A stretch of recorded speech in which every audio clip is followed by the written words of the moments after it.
Welcome back to some more Go Go Nippon. So, where we last left off, well, there's apparently a show photo when it comes to stuff like that. As again, because we can see the nice looking. I forgot what it was. It's some. We are apparently in Kyoto, of course. So let's continue reading. This is Kiyomi Dera, the most famous temple. Oh, it's a temple. Dera, a Japanese suffix meaning temple. Kiyomi Dera. They say Kiyomizu Dera was completed before Kyoto became the capital in the year 778. Before Kyoto was capital? There are temples that old? Kiyomizu Dera is no Kiyomizu. I keep butchering it. Dera is known for how the main hall juts out of the side of the mountain. The main hall has been rebuilt over and over due to fires, but the last rebuild was in 1633, so it's still quite old. It was still built around 400 years ago then. It's standard for the stone buildings of America and Europe to survive that long, but for these eastern wooden structures to last so long shows the care that goes into them. I know. Do you know the Japanese phrase, jump from the stage at Kiyomizu, meaning to plunge headfirst into something? The stage at Kiyomizu, it refers to this building? Yes, they say that if you screw up your courage and jump from here, your wish will come true. Huh.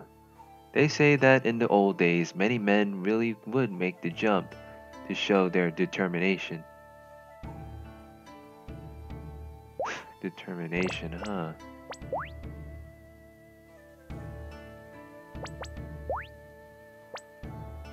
Alright, just want to turn up the music. From here, but it's really far down. Yeah, they say some people really died trying it.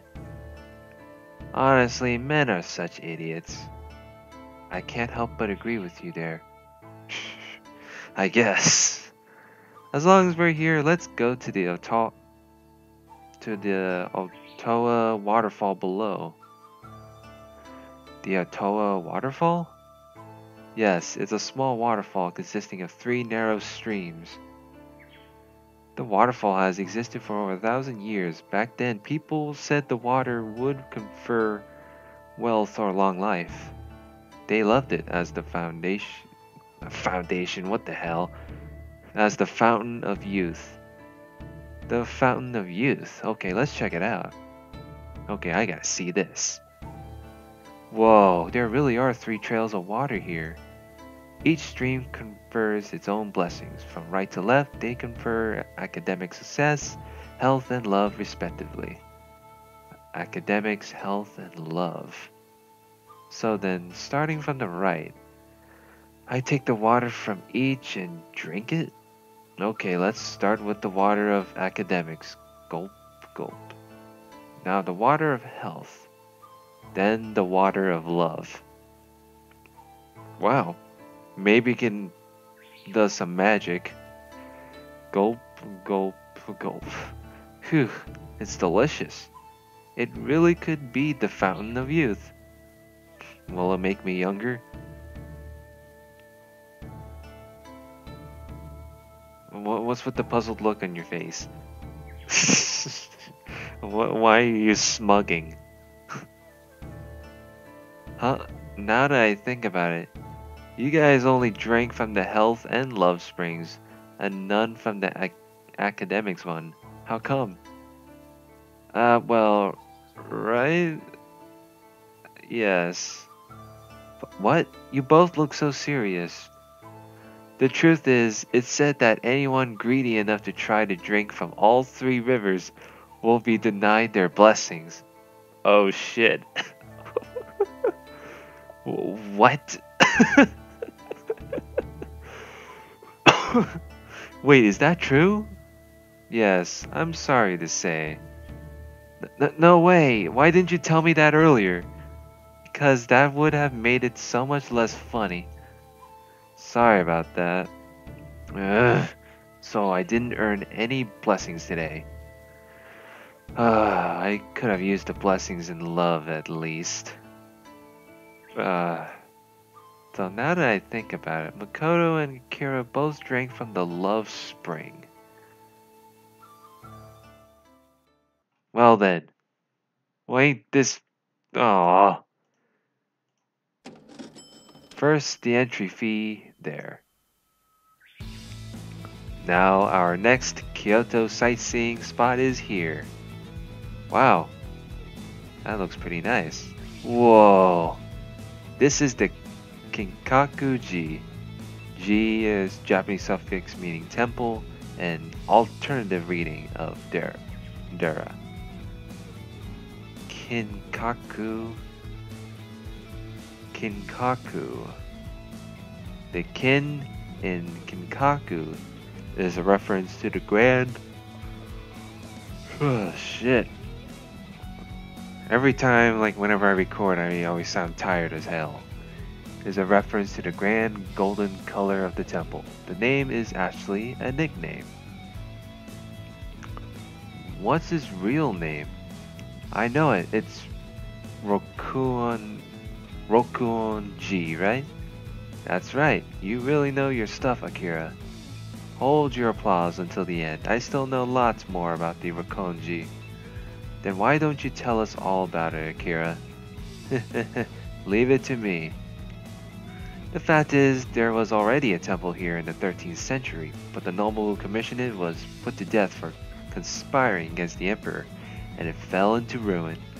Then around the end of the 14th century, the shogun Ashikaga Yoshimitsu fixed it up and built a new temple, which he called it the Rokuonji. Rokuonji. Wow, is that really what happened? Yes, she's exactly right. Wait a minute. Why are you asking One-chan for confirmation? No reason. Just wanted to be sure. Let me tell you, this isn't all I know. I also know that when the temple was completed, the grounds around it were larger, and that it completely burned down once. Burned down? The temple? Was it in a war or what? Bzz, sorry. It burned down just 60 years ago. How the damn, it was arson. Arson? You mean someone set fire to it? Yeah, in 1950, by a young monk still in training. A monk committed arson? That's right. The temple was already a famous national treasure at that time, so it caused a huge stir. I see. That makes sense. Then a world-famous author named Mishima Yukio wrote a novel about it. The name of the novel is, of course, Kinkaku-ji. Wow, Akira, you really know a lot about the Kinkaku-ji. I almost said kink. What the hell? That is Kinkaku or something. I told you I knew a lot about it. So, have you read the novel? No. Oh dear. Mishima Yukio's Kinkaku-ji has been translated into many other languages, so you should read it if you get a chance. Sure, I will. Probably wrote it after visiting the place for himself, so it'll probably be more interesting now than if I'd read it before. I'll be sure to look around for it when I get home. I think I might try to read it when I get home too. I see. I think you would get a lot out of it, Akira. The Kinkaku-ji, huh? The walls are stuck with gold leaves, so it's as gold as the name suggests. I'd heard that ancient Europe referred to Japan as Jipang, the land of gold. But looking at this, I can see why Marco Polo would have felt that way. Marco Polo. What do you think of Kyoto so far? Let's see, at first I wasn't really seeing the town's history and culture at all. But the more we walk around, the more I feel the traditional atmosphere seeping in all over. That's right. Kyoto has a lot of temples and shrines, so you can walk from temple to temple and shrine to shrine. Just walking around can give you a deep impression of the town. Yeah, that's really true. But how do I say this? It's more than that. There's like even among the smallest shops in town, so many of them sell traditional craft goods. So that also gives me the impression of a town that values its history. That's true. While Kyoto continues to expand, the city as a whole does protect its traditions. I think that's what makes it amazing. Preserving its history while taking in the new, eh? But now that I think about it, I think Tokyo has a similar sort of atmosphere. With Kyoto, it just feels a whole lot sharper. When I think about it that way, Kyoto really is like a present representation of Japan itself. Ah, that's it. There's one thing that surprised me in coming to Kyoto. Surprised you? What is it? You know, the language. Language. Ah, I see, because it's not like Tokyo Japanese. That's right. It's a dialect, right? The accents and the words people here use. It's nothing like the Japanese I know. That's true. People in Kyoto and nearby Osaka and Kobe speak what's called Kansai Ben. Kansai Ben? Yes, specifically Kobe and Osaka and Kyoto all have their own dialects, but the general term for it is Kansai Ben. Kansai Ben, I see. It's hard for even native Japanese to imitate Kansai Ben. It's a unique way of speaking. I see, but how should I say? It feels like it has nuances that I don't hear in the Japanese of Tokyo. That's true. It's fast paced and kind of funny. Really? I never heard of this when I was looking. I don't know one anime that had Kansai Ben before. That's right. When you listen in on the exchange, it almost sounds like they might burst out laughing. You remember what I said before, that Kyoto was the capital of Japan long ago? While that was going on, the city of Osaka was also developing next door. Osaka developed as a merchant city. They based their lives around merchant culture. So I think their language developed around the interaction between a shop owner and customer. Making the customer feel comfortable is so important in the business world. You mean they make them laugh so that they relax and feel more like buying things? It's just my own speculation, but I wonder if it might not be true. The real Kansai has done a lot to develop comedians and comedy culture, so you might hear Kansai Ben on TV too. Now that I think about it, it sounds really cute and when girls speak it too. We don't speak Kansai Ben. Does that mean you don't think we're cute? What? That's not it. That's not what I was trying to say at all. So you're saying you wish we both spoke Kansai Ben? That's right. Exactly. I mean, that's exactly the same complaint. Even without speaking Kansai Ben, I think we make a good comedy team, don't you? She's just standing there looking puzzled as shit. Oh. Oh my gosh. Anyway, let's go one last place today. It's very close to where we are now. What kind of temple is it this time? Oh my, we're not going to a temple. Really? Then where are we? Oh, now this is interesting right here. Ta-da! This is Kyoto's premier entertainment district. Gion. Gion? Wow, but the buildings still have an older, refined feeling to them. The town of Gion is the gateway to the Osaka Shrine. It's basically a town that sprang up along the road to the shrine. The name Gion or Gion comes from the fact that the Yasaka Shrine was once known as the Gion Shrine. I see, so is there something on this street? Like what? Well, it's certainly a very beautiful street and it has a refined atmosphere. But isn't there like a famous building or. Yeah, there's nothing like that here, but in its place. In its place? Ah, look, there, walking towards us. Walking? Ah, there's a woman walking towards us. Tiny red lips on the face made up in white. And such a beautiful kimono. Is that a high class geisha? Or geisha? Sort of, but geisha is only for Tokyo.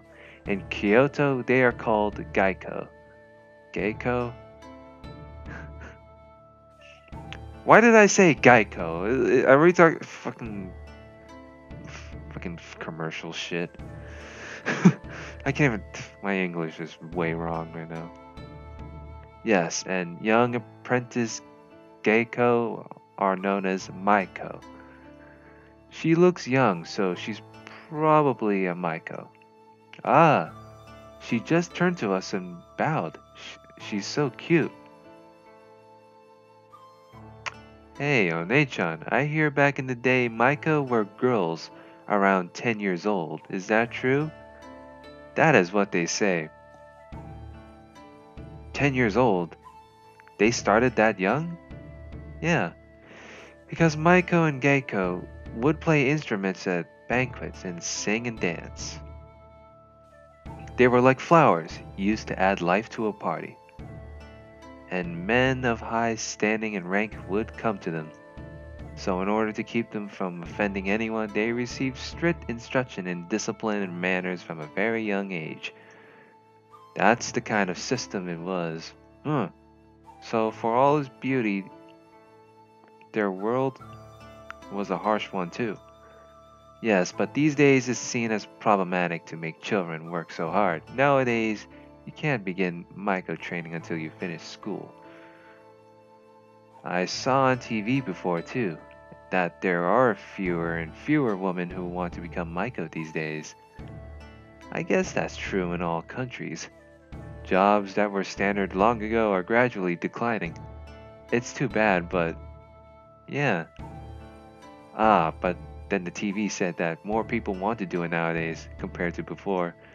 But they say that the training is so strict that many people just up and quit. Oh, geez. Just because you want it doesn't mean you'll succeed. True. But Maiko and Geiko are part of an amazing culture. There must be more people who wanted to carry it on. That's it. As long as we're here, why don't we call it a Geiko-san tonight? And unfortunately, that's not possible. Huh? Why not? The girls will refuse first-time customers. Most people have to be referred by an existing customer. I see. There are some exceptions lately. I hear there are some events where you can hire a gecko for a brief period of time. But it probably takes a lot of money, right? Oh my goodness. There goes my goddamn wallet. I see, I guess that's true. Yeah, I understood that. It was just an idea. When you say it like that, I can tell you're really upset about it. I told you I was joking. I don't think you were. Anyway, as long as we're here, we should stop by the Yasaka Shrine, then back to our hotel. Okay. Easy enough. Oh, shit. Now it went back to nighttime. Phew. We visited Yasaka Shrine, which was beautiful. Our hotel might be more humble than the halls where Geiko performed, but it was still a nice place. The food in Kyoto tastes completely different from the food in Tokyo, too. Kyoto was a nice place, not at all inferior to Tokyo. Just one day doesn't seem like enough to experience at all. But tomorrow I go back to Tokyo, and in 3 days' time I go home. I've got to make the most of Japan in the time I've got left. And then we got day 5. Hmm. Another beautiful day. They said on the news yesterday that it was set to rain in Tokyo. So the good weather followed me on this trip. Should be a good sign of things to come, right? Nah. It's like he was like, nah. Okay, day 2 in Kyoto. Let's get started. Our next destination is a temple called the Ryon Ryonji? Ryonji. The Ryonji is a magnificent temple, of course, but it has a number of other charms to the people who visit it. It has other charms? What do you think? What could it be? I give up. I have no idea what it is. Well, that was quick. The answer is first the entry fee. There. This rock garden. Oh, it's one of these rock gardens. I've seen that before. I've seen that a lot like while I was watching like cartoons and well similar rock gardens like that.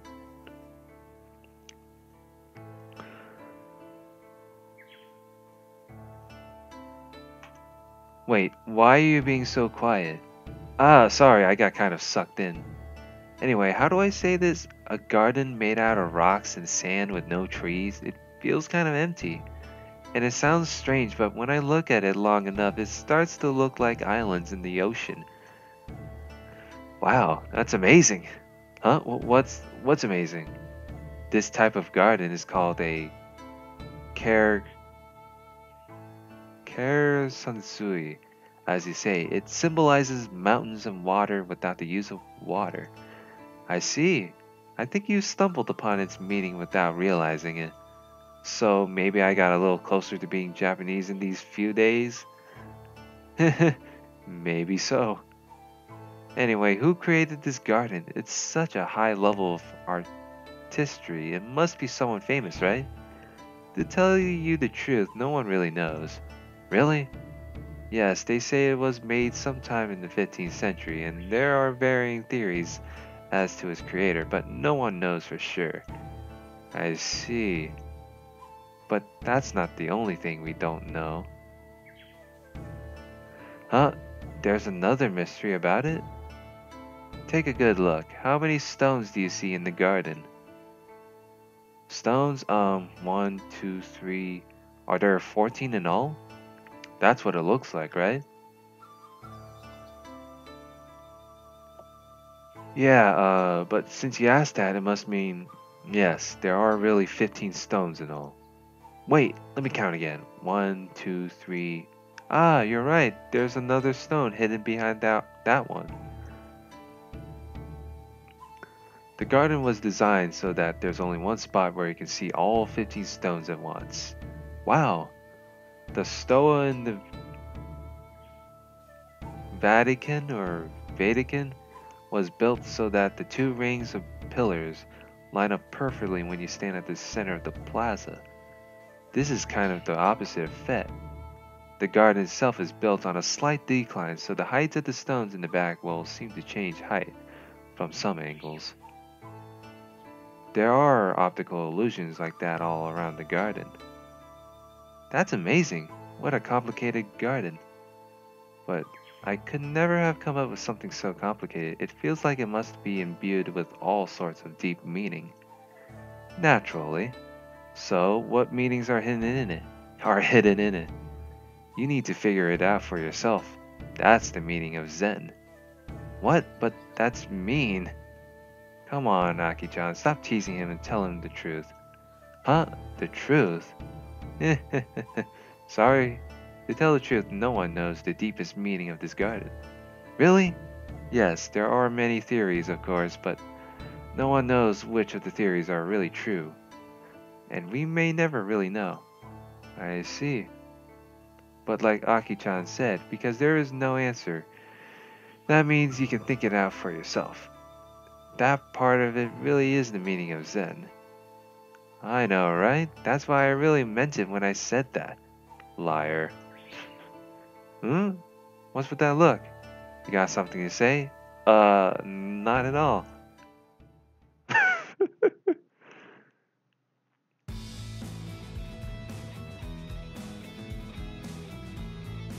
Ah, well, I think I'm gonna end this here for now. So, next part.